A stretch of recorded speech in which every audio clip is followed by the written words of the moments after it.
So let's look at GCSE set design. Firstly, we're going to look at the purpose of set. What is the point of it? Well, a big part of set is the setting itself. Where is the play based? Now, we're going to start to see a lot of crossover between the language I'm using for set design and for the other design elements that we've looked at. So, for example, for costume, we might look at where is something set. We might do the same for lighting. So really keep your eyes peeled for that. Let's have a look at some examples for setting. So in this set design, it's Rent and it's set in sort of an urban area of New York. This set design is by Jason Sherwood, and you can see here that we've got almost the idea of characters living in different apartments. So they all have their own little area and it's made with scaffolding. Very interesting set design. And this is a completely different version of Rent by a designer called Paul Clay. And we've got the full sort of cityscape here, but different areas to have rooms rather than the whole set just being those 6 boxes. Or was it 8? I can't remember. This is a production of Midsummer Night's Dream by David Rockwell. And we can see here that it's set in the forest. Now, the design of these trees is really quite something. You can see that the design enables the actors to actually lie on them, go and sit in them. From this picture alone, I'm not sure how high up they can go, but it really gives it a magical air. The way the sort of leaves and the foliage are almost dripping down, and that sort of downward pull really looks quite magical too, as if the tree is blurring. So really nice for a magical forest. This is The Tempest. This design is by Cameron Anderson.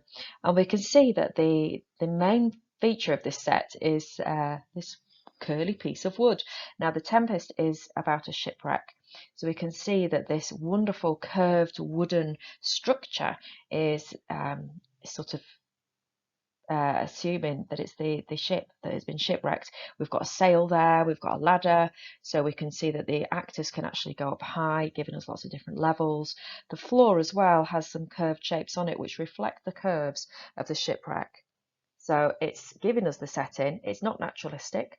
It's just like a stylized version of it, but very interesting. So next we're going to look at the era and the period. So if we thought the setting was where, the era and period are when. So when is the play set? So we've got A Taste of Honey here by a designer called Sammy Dowson, and this is set in sort of 1960s Salford. And we can see here that we've got sort of peeling wallpaper, we've got lots of sort of shabby furniture. The whole of the room is in this one area, so the bed is there as well. We've got interesting flooring here too. Lots of interesting textures if you really have a look round. We've got the main flat at the back, and what's really nice is the slope of the roof tiling there enables it to be lit, so that just the roof is lit blue, the rest of it is also this amber. We've got some practical lights in there. I've got a little lampshade above the door and a street lamp, so it's really nice set that allows lots of adaptations. And this is what it looks like when the actors are in it. So they're using it. You can see standing on the floor covering there. There's lots of places for them to sit and to move around. Very interesting set design with the windows being backlit too. So this is a modern play. This is punk rock, and it's sort of set in the 2000s in a library of a school very close to Stockport, and it's by Monica Frawley. That's what's quite interesting here is that the lights sort of almost like looking in at the top there. We've got a lot of interesting sort of features within there that you would find in a school. The bookshelves, the sort of school chairs that we would use, the lockers, the desks, and the floor. Now it's supposed to be in a private school, so we've sort of got that element to it. Well, a grammar school actually. It's not private, but it's sort of an upmarket grammar school, you might say. Next one. This is what it looks like with the lights. These are the final scenes when the chaos is really starting to ensue. And we can see that we've got some great shadow work there. The door flats will open and sort of make it look as if they're going off to corridors. So it's really giving it the sense of it being alive and being in a real school. So a naturalistic setting there, but with some non-naturalistic lighting. This is an uncredited set design for Oliver, so it's set in Victorian England. We can see here that we've got some flats We've got a sliding door there. We've got some stairs, quite steep stairs going up. In theatre, we call stairs treads. We've got some big boxes, and the floor is sort of looking like wooden boards. So that's an interesting set design for Oliver. And here's another one by Michael Schweighardt. Now, this particular design is interesting because it gives us lots of levels. This is for the you want more scene, the porridge scene, the infamous chase. So we've got a balcony there where Mr. and Mrs. Bumble can be, and we've got the treads going up to the left and right of that. Lots of interesting places for the actors to move around. And again, that sort of grey, that solid block of colour, really giving us the austere misery of the workhouse.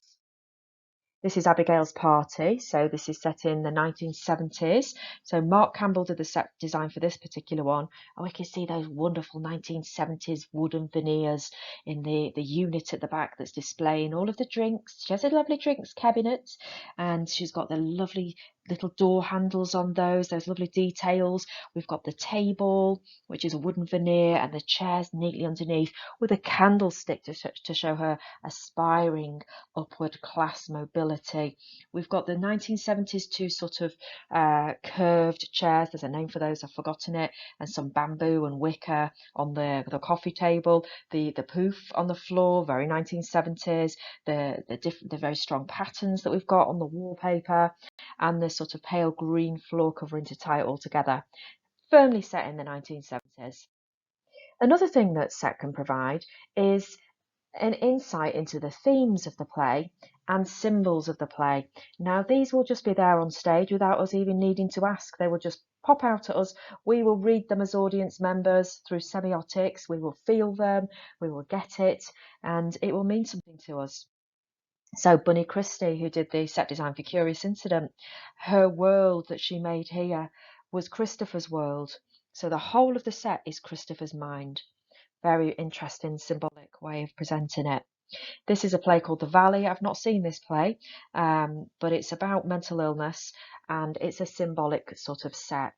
You can see there that big gaping hole. Now, we've only got half the picture, but it's a full circle, and it's like heavy concrete, big oppressive grey materials there, and that hole maybe sucked into the whole of mental illness or the lack of hope, but very interesting. Symbolic set, which is representing the hope or lack of it. This is a play called Ink by Bunny Christie. So it's not a sort of sparse set. I thought I'd show you this as a different type. This is a very full and busy set.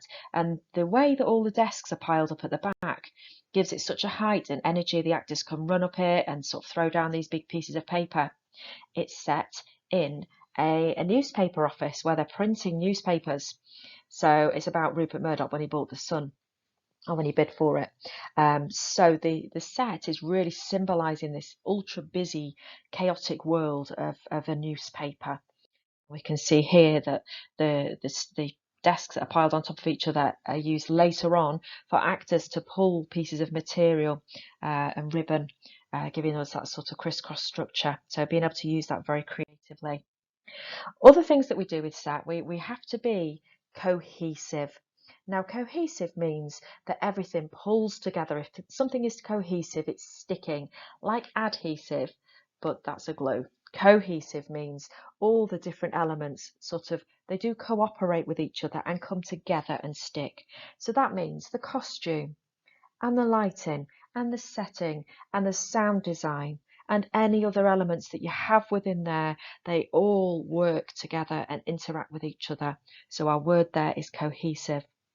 Set. A good set design has to support the style of the production. Is it minimalist? Is it fantasy? Is it naturalistic?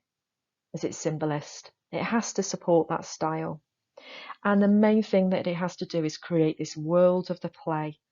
So while you're watching it, you as an audience member are feeling somehow maybe immersed in the world, or you're questioning the world that is being created if it's more Brechtian, and you are really absorbed into it.